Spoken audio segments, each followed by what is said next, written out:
किया। इसके अलावा दिल्ली में तो रेगुलर हम रेजिडेंशियल प्रोजेक्ट कर रहे हैं, इसमें होटल्स करते हैं हम। इसके बाद आपका रेजिडेंशियल में मेजरली रेजिडेंशियल में हम करते हैं वॉल म्यूरल्स हो गए, आपकी वर्टिकल क्लैडिंग हो गई। सबको समझ में आ रहा है ना क्लैडिंग क्या होता है? किसी को समझ नहीं आ रहा तो बीच में मुझे टोक सकता है। किसी को क्लैडिंग समझ में नहीं भी आ सकता। क्लैडिंग का मतलब किसी चीज़ को, आप किसी पत्थर को जब हम लगाते हैं दीवार से चिपकाते हैं तो उसे क्लैडिंग कहते हैं। जैसे हमने ये इसको क्लैड किया हुआ है, ये ड्राई क्लैड है क्योंकि इसमें हम तो मनीष आपको थोड़ा एक्सप्लेन करेंगे मशीन के बारे में। मशीन क्या होती है, क्या क्या पार्ट होते हैं और कैसे मेंटेन करते हैं हम, और क्या प्रोसेस होता है पूरा पत्थर लाने से लेके लगाने के बाद निकालने का। तो मनीष आप बताइए। एक्सिस है और ये वाई एक्सिस है, और जो अप एंड डाउन होता है वो हमारा जेड एक्सिस है।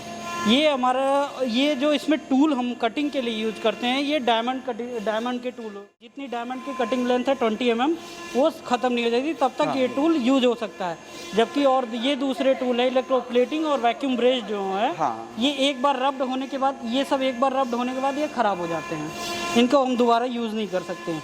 ये एक्चुअली हम यूज़ करते हैं ग्रेनाइट या अदर हार्ड स्टोन्स के लिए, जैसे ग्रेनाइट हुआ, बिजोलिया हुआ, उन सब के लिए। और ये सब ये टूल्स हम यूज़ करते हैं मार्बल में। सब डिज़ाइन के ऊपर डिपेंड करता है, कैसी डिज़ाइन है उस पर डिपेंड करता है। अभी ये जो पीस हमारा चल रहा है, इसमें हमारा अभी 13 आवर्स हो चुके हैं, अभी 2 से 3 घंटे और चलेगा।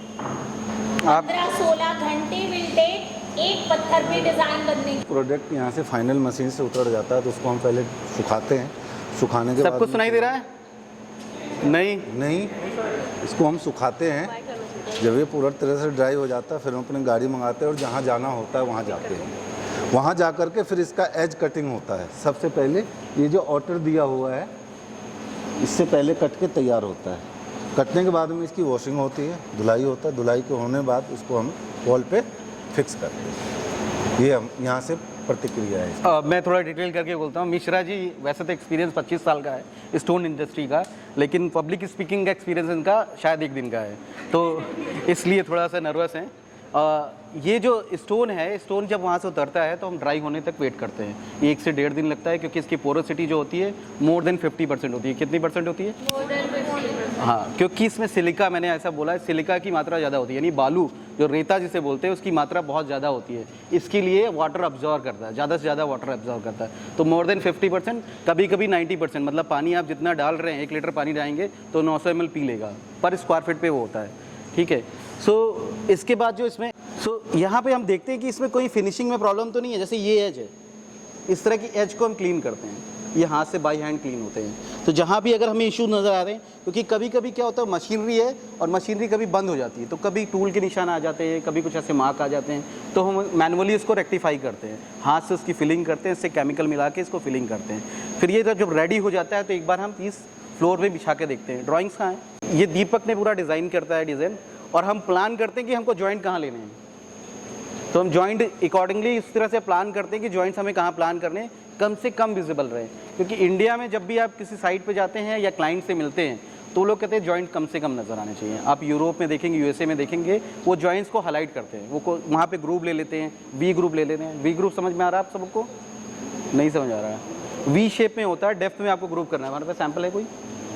अच्छा ठीक, वी शेप में होगा, उसमें मतलब ग्रूव आप बनाएंगे, जब जॉइंट बनाएंगे तो ये ग्रूव है, ये इसको ग्रूव कहते हैं। कोई भी डेप्थ में होता है और इसकी विड्थ कम होती है तो उसको groove as a groove consider करते हैं।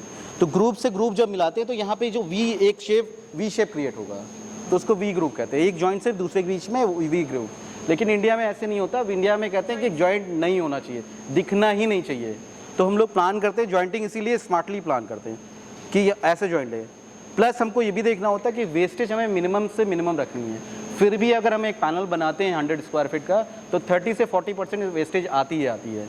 मतलब हमने अगर 100 स्क्वायर फीट लिया तो 30 स्क्वायर फीट 40 स्क्वायर फीट हमारा वेस्टेज जाता है मटेरियल। वेस्टेज हम छोटे टुकड़े हमारे पास, मैं अभी दिखाऊंगा, उधर रखे हुए हैं।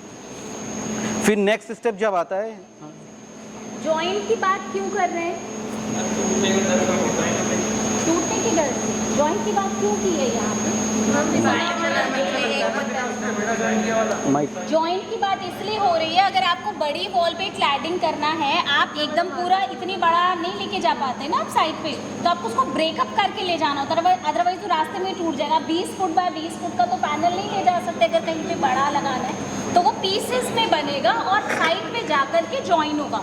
तो जब ज्वाइन करोगे तो वो ज्वाइंट नजर आएगा, उसकी बात हो रही है। ठीक है, अब जैसे एक छोटा पीस है, हर जगह छोटे पीसेस थोड़ी लगेंगे, ठीक है? ठीक है, थैंक यू वेरी मच। मतलब मेरा पढ़ाने का कोई एक्सपीरियंस नहीं है, तो मुझे माफ़ करिएगा, कुछ चीज़ें छूट रही हैं, मैम मेरी हेल्प कर रही हैं। बट सर मतलब जितने भी हम ज्वाइन करेंगे वो एक ही साइज़ के होंगे ना सारे? ये डिपेंड करता है कि आपका वॉल साइज़ कैसा है, पैटर्न कैसा चल रहा है। जैसे मैंने अभी हमने देखिए इसमें देखिए 3 जॉइंट्स लिए हैं, 1041, ये MM में है सारे साइज़। MM में इसलिए हम लेते हैं कि एक्यूरेसी हमारी और बढ़िया है। ठीक है, हमारी एक लाइन यहाँ चल रही है, सबको दिख रहा है? से एक लाइन चल रही है यहाँ पे, तो हम उसको हाइड करने के लिए उस लाइन पे हमने जॉइन किया, प्लान किया। फिर हमारा नेक्स्ट स्टेप होता है, क्लाइंट को हमने ड्राइंग दिखा लिया, अप्रूव कर लिया। नेक्स्ट स्टेप होता है हम 3D क्रिएट करते हैं, इस तरह के 3D व्यूज़ क्रिएट करते हैं जो विजुअली ऐसा दिखे। आप लोग भी बनाते होंगे, ये 3D मैक्स पे बनाए हुए हैं सारे हमने। फिर इसमें प्लान कर लेते हैं कि हमें डेप्थ कहाँ रखनी है, कितना किस तरह से डिज़ाइन को बनाना है, यहाँ प्लान करते हैं। फिर अगला स्टेप होता है हमारा प्रोग्राम, जिसको हम प्रोग्राम करते हैं, और प्रोग्राम करके हम डिसाइड करते हैं कितना MM कहाँ पे डेप्थ रखनी है, कितनी एरिया का स्लैब होगा, और कौन सा टूल लगेगा उसमें जिससे इसको बनाना है हमें, उस पर हम डिटेल करते हैं। उसको पेन ड्राइव में लेते हैं और यहाँ पे फीड करते हैं उसको, पेन ड्राइव पे यहाँ पे आके लगा देते हैं, एंड देन ये लोग रन करते हैं, मनीष रन करता है उसको। तो ये पूरा डिज़ाइन ऐसे बन के रेडी होता है, जो भी टाइम लगता है, जो मनीष ने आपको एक्सप्लेन किया। फिर उससे आगे तो बहुत सारे टाइप्स होते हैं, but main 4 types. Stone 4 quality का होता है, 5वां एक दूसरा नाम है जो मैं आपको बताऊंगा, उसको बोलता है आर्टिफिशियल। इसको कंपोजिट भी बोलते हैं, कंपोजिट भी बोल सकते हैं आप। लेकिन स्टोन जो होता है, सैंड स्टोन हो गया, लाइम स्टोन हो गया, मार्बल हो गया और ग्रेनाइट हो गया, बस 4 क्वालिटी हैं इनकी। अब इसमें आप जाएंगे तो बोलेंगे इटालियन है, इंडियन है, ग्रेनाइट में भी इटालियन है, इंडियन है, और अपना इंडियन में तो नहीं है। ठीक है, समझ गए? सैंडस्टोन, मैं थोड़ा सा लाइमस्टोन, ये आप लोग देखना, सब लोग एक बार देख लीजिए। ये भी देखो पहले पकड़ो, फिर समझो, कोई तुक्के भी मार सकते हो तुम, तुम्हें भी देखते हैं कौन कौन पहचान लेता है। थोड़ा इजी मिल गया, ये ग्रेनाइट है, चलो। Just because of its black, just because of its black, ये सैंडस्टोन है। क्योंकि इस स्टोन के कारण है। इसका दूसरा नाम आगरा रेड है। रेड सैंडस्टोन इसका नाम है। आपने चीटिंग कर ली उधर से जाके, मैंने देख लिया। नहीं सर, हमें क्योंकि मेरे पास यहाँ 10 कैमरे भी लगे हुए हैं। सर ये स्टोन कौन सा है? इसको रेड सैंडस्टोन बोलते हैं। आगरा, कोई नहीं, मैम की मदद लेनी चाहिए। हाँ सर, किसी में नहीं आता। लाइम स्टोन, सैंडस्टोन, ये सैंडस्टोन है, दिस इज सैंडस्टोन। सैंडस्टोन इसको रेड सैंडस्टोन कहते हैं। आप कुछ भी मोनूमेंट, कोई भी मोनूमेंट देखेंगे तो इसमें बना हुआ है, क्योंकि ये इजी होता है क्राफ्ट करने के लिए, और इजीली इसकी क्वांटिटी बहुत अवेलेबल थी जिस समय आपके मोनूमेंट बन रहे थे। आसपास जो भी आप देखेंगे राजस्थान के आसपास, और राजस्थान में तो बहुत ज़्यादा होते हैं। राजस्थान बेसिकली, राजस्थान नहीं, आगरा के आसपास जो भी मोनूमेंट बनेंगे, फतेहपुर सीकरी आप पूरा इस स्टोन में है, रेड सैंडस्टोन में मिलेगा आपको। तो आगरा के आसपास जो भी, क्योंकि माइनिंग जब भी आप स्कल्पचर या कोई बिल्डिंग बनती थी तो सबसे नियरेस्ट जो आपका वो होता था, स्टोन क्वेरी होती थी, वहाँ से बनाते थे।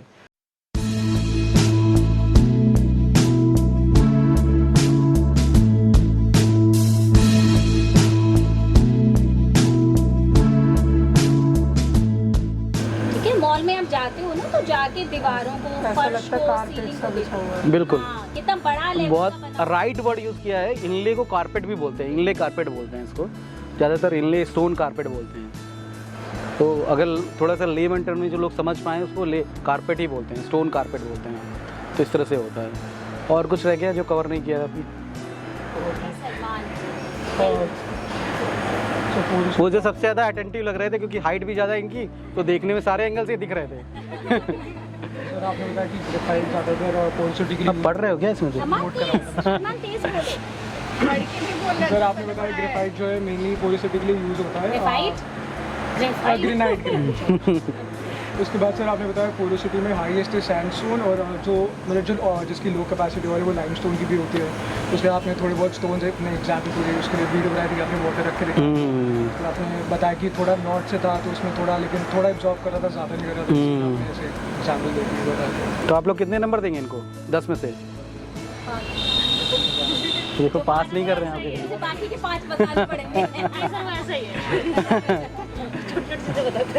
नहीं, आपने बताया सब कुछ, आपको पता है, लेकिन आप एक्सप्लेन नहीं कर पाए। मतलब सब कुछ पता है इनको, मुझे समझ में आ गया है, इनको पता है सब क्या होता क्या है, लेकिन इन्होंने बस एक्सप्लेन नहीं किया। नहीं, वैसे तो अगर हम डिज़ाइन लाइन की बात करें तो प्रैक्टिकल एक्सपीरियंस ज़्यादा ज़रूरी है, शायद इसीलिए आप लोग यहाँ पे आए हैं। तो प्रैक्टिकल एक्सपीरियंस ज़्यादा ज़रूरी है रिटन एक्सपीरियंस से ज़्यादा, कि पोरोसिटी होती क्या है ये जानना ज़रूरी है, ये ज़रूरी नहीं कि डेफिनेशन क्या होगी इसकी। तो पोरोसिटी के बारे में मैंने जो बताया बिल्कुल सही बताया कि पोरोसिटी यानी अब पानी पीने की क्षमता कितनी होती है, दैट्स इट, ये आपको पता होनी चाहिए। और वो सबसे ज़्यादा सैंडस्टोन में होती है, सबसे कम ग्रेनाइट में होती है। और मटेरियल टाइप्स ऑफ मटेरियल में जब हम बात कर रहे थे तो हमने बेसिक 4 इसलिए बताए थे कि मटेरियल इसके अलावा भी होते हैं जिन पे हम बात कर सकते हैं। इसके अलावा एक मटेरियल और भी है जिस पे हम बात करना चाह रहे थे, ये एक मटेरियल है जिसको सेमी प्रीशियस कहते हैं। ये सेमी प्रीशियस है, इसको अगेट बोलते हैं, अगेट तो कोई अगाते बोलता है, कोई अगेट बोलता है, सब अलग अलग है। ये TE, हाँ अगेट। इस पर अलग अलग कलर आते हैं। मेजरली जो इंडिया में यूज़ हो रहा है, इंडिया में ज़्यादातर डाई करके यूज़ हो रहा है, डाई करते हैं, वाइट लेते हैं। नहीं, इसका प्रोसेस जो है वो आर्टिफिशियल है, लेकिन अगर हम बात करें जो क्रिस्टल दिख रहे हैं ये सारे नेचुरल हैं। तो अगर आप थिकनेस देखेंगे ना तो ये थिकनेस पे यहाँ पे आपको एक एज दिख रही होगी, पूरी लेज ये पूरी दिख रही ना, तो इसमें 2 लेयर दिख रही हैं। तो जो ऊपर की लेयर है वो अगेट है, उसको स्लाइस किया हुआ है। जैसे पाइनएप्पल को स्लाइस करते हैं ना, उसी तरह से इसकी रॉक्स होती है, छोटी छोटी टेढ़ी मेढ़ी होती हैं, उनको स्लाइस करते हैं और आउटर एरिया को छील लेते हैं। फिर इसको प्लेसमेंट कर देते हैं। प्लेसमेंट करने के बाद उस पर इसके ऊपर रेजिन पोर कर देते हैं। रेजिन जानते हैं सब लोग, ट्रांसपेरेंट रेजिन होता है जिसके ऊपर पोर कर देते हैं। उसके बाद इसको पलट के फिर पॉलिश कर देते हैं। सूखता कितनी देर में होगा? इसको 24 घंटे से 48 घंटे में सूख जाता है, क्योंकि फास्ट सूखता है, बहुत फास्ट सूखता है। तो इसमें अलग अलग केमिकल्स आते हैं। अब इसकी कॉस्टिंग जो डिपेंड करती है केमिकल पे ज़्यादा करती है। तो अगर मैं बात करूं तो 1000 रुपये से लेकर 3000-3500 रुपये स्क्वायर फीट तक बिकता है ये ज़्यादातर लोग जो बैकलाइट करना, जैसे ये पैनल बना हुआ है ना, बैकलाइट करने के लिए बना हुआ है। तो आप कहीं भी देखेंगे ना जहाँ धूप आ रही हो, ये ग्लो करेगा। ये धूप पे लिए नहीं, लाइटिंग का हम प्रोविज़न करते हैं। जब भी हम किसी बार काउंटर पे लगाते हैं या टेबल टॉप पे लगाते हैं तो ग्लो करने के लिए पीछे आपका MDF का फ्रेमवर्क बनाते हैं, उस पर लगा देते हैं। सर ये नीचे में जो लेयर है वो किसकी लेयर है? ये रेजिन की लेयर है, आपका रेजिन है, इसको थिक करने के लिए। हाँ, थिक करने के लिए तो पूछ सकते हो। ये टफ वन होगा, पूछूं फिर? अच्छा, मुझे बताइए कि 3 तरह की फिनिशेस बताइए, कोई कौन बताएगा? हाथ उठाइए, बताइए। फिनिशेस हाँ बताइए आप। नाम तो नहीं पता, लेकिन ये पता है किस तरीके से बोलते हैं। नहीं, नाम बता रहे हैं आपको। अब टाइस पूछ रहा हूँ, आप बता रहे हैं कि देखने में कैसे हैं। मैम लग रहा है आप ही को रखना पड़ेगा। मैं ले लूंगी सारे गिफ्ट और तुम्हारे तो लगाऊंगी 0। जो तुम बनाने वाले ना कल परसों में फिनिशेस कितने? हाँ, शुरू करिए, आपको मिल सकता है मुझे लग रहा है। ठीक है, मोल्डिंग ठीक है। इनले फिनिशेस में नहीं आता। कार्विंग फिनिशेस वो है, लेकिन कौन आ रहा है सबसे पहले ये बताओ, क्योंकि काफ़ी क्लोज जा रहा है। हाँ, आप बताइए। कैलिब्रेसी नहीं, सही नाम, सही नाम, सही नाम लीजिए। कैलिब्रेसी नहीं है। हाँ, ऐसा ही था कुछ। सही नहीं है। जब सही नहीं जवाब तो जवाब नहीं है, फिर मैं उसके बाद डिसाइड करूँगा देना है कि नहीं देना है, क्योंकि सही नहीं है। उसका सुन के किसी को समझ आया तो बोल दो जल्दी। आपके पास एक चीज़, हाँ सॉरी, करेक्ट। दूसरा अभी इन्होंने कुछ बताया था,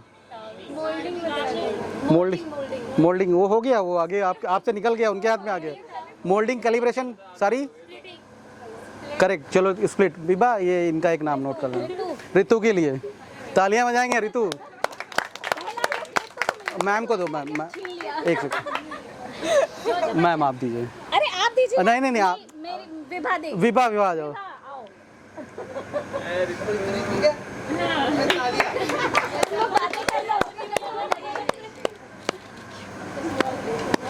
अरे पिक्चर लो विभा के साथ भाई। नहीं एंड में तो बेटी कर रही है इस टाइम का। इतना टफ था नहीं मैंने जो पूछा। मतलब अगर 3 स्टेप में बताना है प्रोसेस तो कैसे बताएंगे आप, हम कैसे काम करते हैं? कौन बताएगा? किसने बताया? सबसे पहले हाथ किसने उठाया? आप बताइए।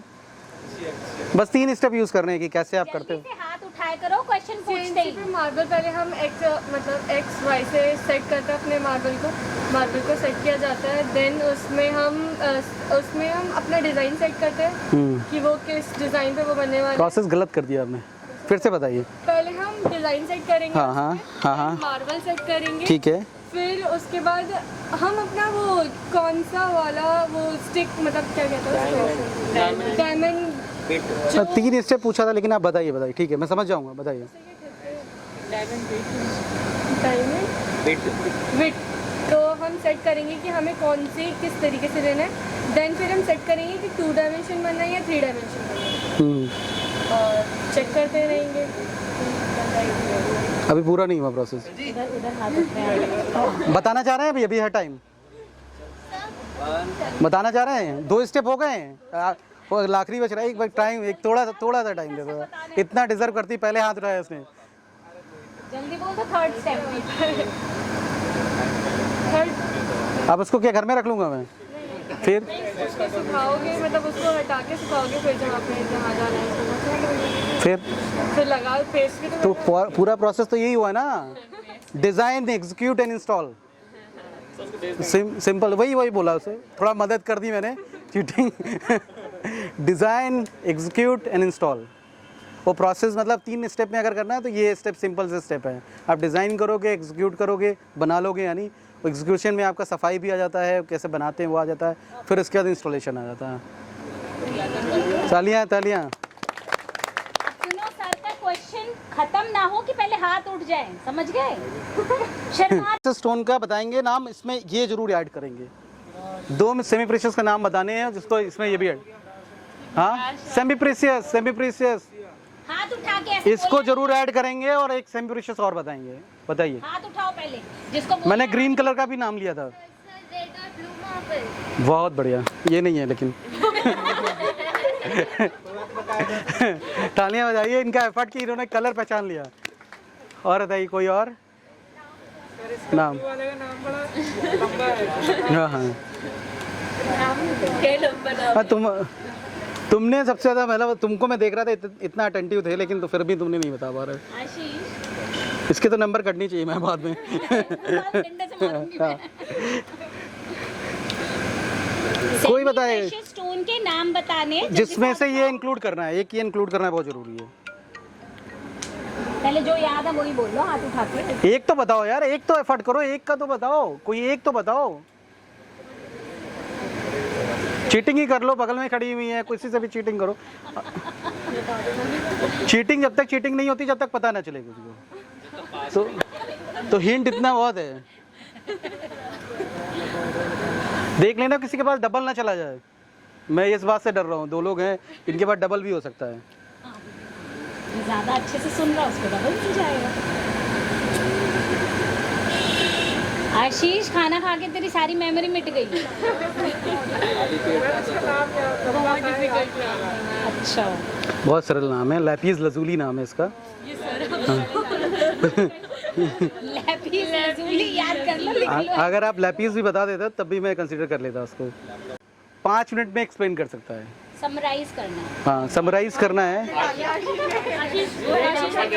पहले तो उसी ने उठाया, लेकिन 5 मिनट पहले तुम रुक गए, तो फिर ये बताएगी। हाँ, पूरा ठीक है, पूरा आप ठीक explain है। करो। टाइमर लगाओ कोई, टाइमर। ये देखो।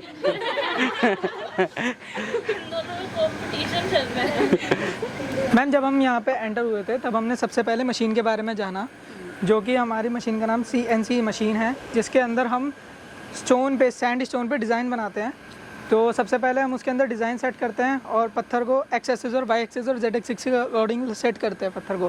फिर उसके बाद उसके ऊपर 2D या 3D डिज़ाइन के पैटर्न बनाते हैं। पैटर्न हमारा एज़ पर जो भी हमारा थिंकिंग है उसके ऊपर डिज़ाइन बन जाता है। फिर उसको हम सुखाने के लिए रख देते हैं ताकि वो 2-3 दिन के अंदर सूख जाए प्रॉपरली। फिर उसको हम ट्रांसपोर्ट कर देते हैं ताकि जहाँ पे लगना है वहाँ पे लग जाए। जहाँ पे लगना होता है वहाँ पे जाके उसकी एजेस की कटिंग होती है, जाके यहाँ पे नहीं कर सकते वरना फिर एजेस टूटने लगेंगे। तो इसलिए हम वहाँ पे जाके उसकी कटिंग करते हैं और उसको सेट करते हैं, और ऐसा सेट करते हैं कि उसके बीच का गैप जो है जो ज़्यादा दिखे ना, उसका जो है वो पूरा का पूरा मेज़र करते हैं। फिर हमने पत्थरों के बारे में जाना। हमारे पास 4 तरीके के पत्थर आप निकलते आते हैं। डिटेलिंग बोल के कैसे जॉइंट करते हैं, क्यों ऐसा पत्थर की लाइन बनाते हैं वो नहीं बताया आपने।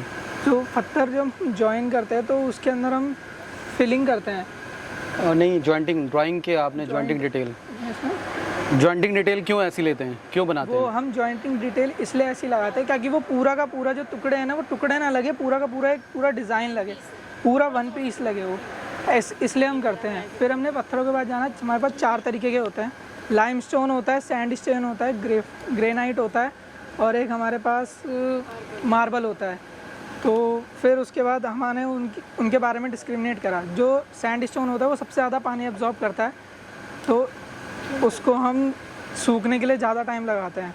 तो फिर और जो ग्रेनाइट होता है वो सबसे ज़्यादा कम पानी एब्जॉर्ब करता है, इसलिए हम उसको ऐसी जगह पर लगाते हैं जहाँ पानी का यूज़ ज़्यादा होता है, जैसे किचन हो गया, बाथरूम हो गया, ऐसी जगहों पे।